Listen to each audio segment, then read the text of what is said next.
How's it going, everybody? It's Stas here, and in this video, we're going to be talking about the good old wild stock market, breaking down what happened today in the S&P 500, the Dow Jones, and the NASDAQ, and I also want to share with you guys the top stocks and ETFs that I'm watching right now. What am I looking to trade here in the middle of May in 2020? And I also want to break down what I've been doing, right? What moves have I been making here over the past couple of days in the markets, as well as some notes from Jerome Powell's interview this morning pre-market, which really set the tone, honestly, guys. Like I mentioned yesterday, right? We talked about this. This interview set the tone for today and led to a pretty bloody day out there in the market. So a lot to talk about. If you enjoyed the video, hit that like button, consider subscribing to the channel. Feel free to join our free Discord chat and Facebook group, link down below in the description box. And let's get right into it. Starting off here with the S&P 500, guys,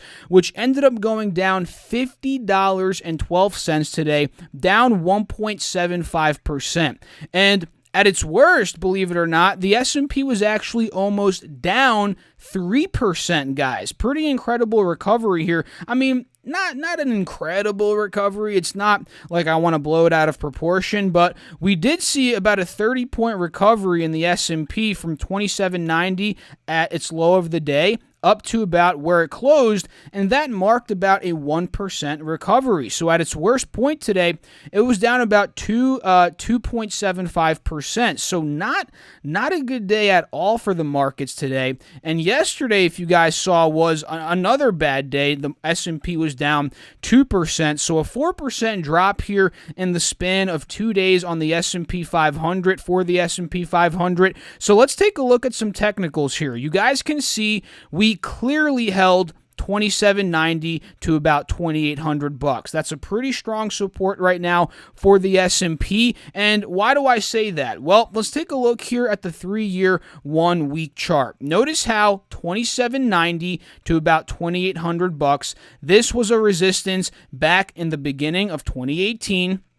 Towards the end of 2018 as well. Notice how it was actually a support too, right around what was this? About a year ago, right? And back in May of 2019, we held this level and then rocketed up to the all-time high at about $3,400. So needless to say, $27.90 right now, and the fact that we held it today pretty much proves that it's a very strong level of support, right? And if we go back to that 20-day chart, how much lower can this market go? How much lower can the S&P 500 go from here? Well, if we take a look, if we end up breaking 2790 again, we may fill down to about 2730, which could be another drop of around 2%. And how do I get that level? Well, 2730 back on the 21st rather of April, we held that. So that's a strong level of support from them. And if we drag out to the yearly chart, you guys can see back towards the beginning of June, about a year ago, we also held 2730 and rallied all the way back up to about, 3,400. So just like 2790, guys, 2730 is a very strong level. And honestly, if we break that could issue a lot more selling in this market. That could really shift the momentum. A lot more bears could come in at that point. And honestly, if we do get to these levels, guys, where obviously the economy gets worse, the markets start tanking again, we might see a lot more, quantitative easing. And we already saw from the meeting today, Jerome Powell is pretty much saying, and he's been saying this, there's going to be unlimited quantitative easing, right? Unlimited money printing to support the economy, to support the struggling economy in the United States. And another possibility here, guys, we've seen this too. We've heard of the W-shape, market here, the V-shape recovery, U-shape recovery, whatever.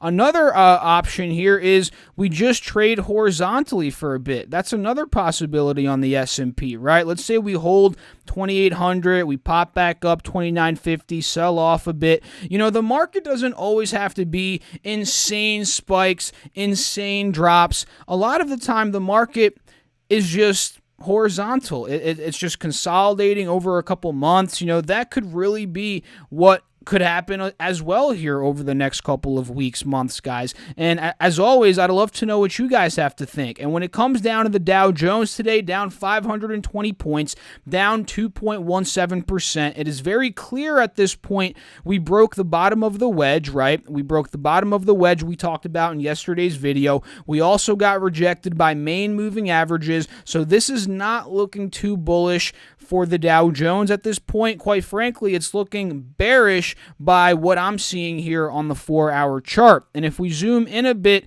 to the daily, you guys can see we were almost under 23K today on the Dow Jones, and we saw a recovery of about 0.8% to 1% from the low of the day to the close. So at one point, the Dow was actually down more than 3%, right around 3%. So again, it's been a pretty rough day in the markets today. The NASDAQ somehow only went down 1.23% here, down about 112 points. And that is because the tech names, big tech, was a mixed bag, right? We saw Netflix up $7 while Microsoft, Google, and Facebook were all red today. Amazon was actually green as well, but Apple was also red. So mixed bag here for big tech, and that honestly, guys, ended up holding up the NASDAQ today, and we held 8,900, 9,000 bucks, which we've talked about being a pretty strong level of support on the NASDAQ. And take a look at where it's holding, guys. If we hold 8,900, 9,000 on this thing and we somehow see a turnaround in the markets, this could be a huge rally up to 9,200 again, which could open up an opportunity, let's say, in ticker symbol TQQQ, which is an ETF here that goes up whenever the NASDAQ is going up. And mind you, it's a leveraged ETF, a bit more risky. Do your own research on those, as always. As with everything on this channel, guys, do your own due diligence before doing anything on your own. But that's just some thoughts there on the NASDAQ, as the technicals are pointing to a potential upside push, right? If we end up holding 9,000 and slowly trucking back up in these next coming days, which is a big if here, guys. So let me know down below in the comments, what are your thoughts on the market? Now let's talk about very quickly some Fed meeting notes here. So just to go over some CV, I almost slipped there, almost got demonetized. YouTube is very strict nowadays with this whole CV stuff, but just some basic info here. Job gains from the past decade, guys. Let me repeat that. Job gains from the past decade have been completely erased. And in Mr. Powell's words here, this is the worst recession by far since World War II, right? And this is something that we all know already. And so far, Congress has provided, get this, guys, almost $2.9 trillion in support for households, businesses, healthcare providers, and state and local governments, which issues that correlates to about 14% of GDP. And also, the fiscal response to this crisis has been the fastest and largest response for any post-war downturn, right? And this makes sense. Back in the Great Recession, we saw the quantitative easing program, we saw the stimulus, but ultimately and arguably, they didn't act quick enough back then. And we saw the markets take a bigger hit, right? Down about 50-60%. So to avoid that, I believe now, again, like Jerome Powell said today, they're responding a lot quicker and a lot larger with the dollar sum that they're pumping the economy with. And it makes sense if you're taking a look at the balance sheet, right? The Fed balance sheet, that is. And this potentially could lead to longer-term recessions, which are very, very detrimental to economies. What could this do? Let's say a longer-term recession occurs. What could this do? Well, it could cause avoidable household and business insolvencies, right? Meaning they can't pay their debts. It could cause loss of small and medium-term businesses like it's already doing at this point. It could cause discouragement of business growth and advancements which would impact jobs, right? Because if businesses aren't growing, if they're not investing in new employees, obviously the economy isn't growing. Unemployment could also lead to people losing their skills and their overall network, their professional network. If a skill, let's say, goes out of demand over the next 5 years, 10 years, let's say, if we have a prolonged recession. Not saying that's going to happen, but we're just saying hypothetically now. And this could also lead to low productivity growth and stagnant incomes, and all of these are obviously terrible for the economy. And the main stance here was that Jerome Powell is not looking to take the Fed interest rates under zero. We talked about that yesterday. We said how Trump really wants that to happen. He thinks that the U.S. could benefit a lot from negative interest rates. But, Jerome Powell today said, nope, we're not going negative. We're looking to stay here where we're at. But the economic damage is definitely going to be long-lasting. And at the end of the day, that is what, again, is moving down this market quite aggressively. And I'd love to know what your thoughts are down below there in the comment section, like always, guys. But like I've said, we're living in unprecedented times right now. This is absolutely insane what we're witnessing. And to go over a little bit what I did today, honestly, I didn't do much at all. I was simply... And like I said, I've been just stacking up a lot of cash. I've been in a cash hoarding mood right now, and I've obviously been trading. I've still been doing that, but when it comes to long-term investments, and honestly in my trading account too, honestly, now that I'm thinking about it, I've been a lot more cash, a lot more cautious of where to put my money, right? I'm in a long-term call option right now on Virgin Galactic that expires at $35 in 2021. I also bought Virgin Galactic shares yesterday. That's ticker symbol SPCE at $17.80. I did not cut those shares, quite honestly, guys, because this is a longer term swing trade for me. It's a more speculative term swing trade for me. And when it comes to swing trading, first and foremost, I don't jump in 100% with my initial position, right? Because things like this could happen. I bought at $17.80. Now it's at $16.50. If I bought in all the way, I'd be down a lot right now, but in terms of dollar value. But now that I'm with about 10% in the position, I could add more and bring down my cost if I want to, right? And since I'm swinging it for the long term, I think it's going to go up over the next couple of weeks, months. I'm looking to add more money at some point. So at this point, guys, I'm in about 10-15% Virgin Galactic, just holding on to that.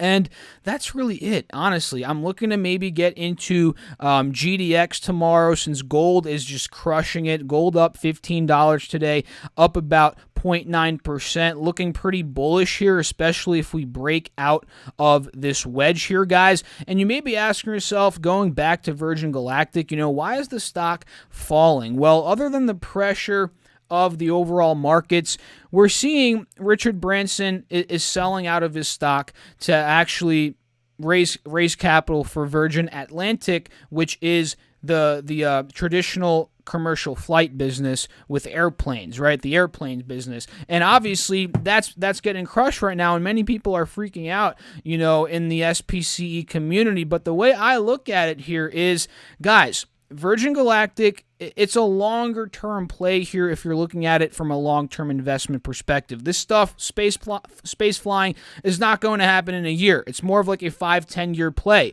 But if you're looking at it this way, right, in Richard Branson's eyes, this is my perspective, I'm thinking, he's taking some money from Virgin Galactic to put it into a business that's struggling in the short term, right? So I'm not thinking this is too crazy of a move, right? He's just taking cash out of a business that is 5-10 years out for a business that is struggling right now. I'm not thinking that's too crazy of a story, but a lot of people since then have sold out of the of Virgin Galactic here, and combined with the market pressure, again, the stock has been selling off. But this doesn't really discourage me from holding the shares, from being a long-term bull on the stock, which I am, because the prospects, the fundamentals, they're still intact at this point, right? Just because Branson's moving money, because there's a lot of problems right now, it's not scaring me, to be honest, guys. And some other stocks here, SHOP. Shopify somehow pulled up green today, up 1.63%, up about $12. And this arguably, and I've mentioned this before, is one of the most overvalued stocks out there, right? I think the forward PE or something is like 10K or something. It's absolutely insane, right? And if we're looking at Shopify as a trade here, for me, I need to see it down to about $680 to about $670. Honestly, guys, to get back down to this level, maybe even $650, $660, or this general 50 SMA area. At these levels, and especially if we get higher, I'm not looking to touch this stock because if anything crazy happens, it could get wiped out. We saw back in March how badly this stock came down compared to some of the other stocks out there that didn't get hit too bad. Well, most stocks got crushed, guys, don't get me wrong, but some of them didn't get hit that bad. But this one went from 540 down to about 310, 316, so it almost went down about 40%. So be careful. That's all I'm trying to say here. Be careful when it comes down to Shopify. NVIDIA tomorrow, ticker symbol NVDA, could be setting up for a play here. You guys notice how we broke 326, hit an all-time high. That ultimately led to us breaking the 317 resistance, and now we actually broke under 317. We failed holding it as a support. We actually filled the gap pretty much all the way down to about $305 today, and we held quite nicely at that 305 level, which was an old resistance, right? So that's a good sign here for the bulls. And ultimately, we're holding the 50 SMA as well. So I'm really liking NVIDIA here from about 300. Obviously, 305 now, in hindsight, was the best entry point. I didn't take it. But anyway, 311, I could see if we break 316, 317 tomorrow, that could be a nice rally back up to 325, 330. And, honestly, this uptrend is continuing in my eyes based on these technicals, so I want to get a piece of that if it does end up confirming. And we also talked about a second ago, GDX, gold. Gold did very well today. GDX, Gold Miners ETF, did pretty well today, up about 0.7%, up 24 cents.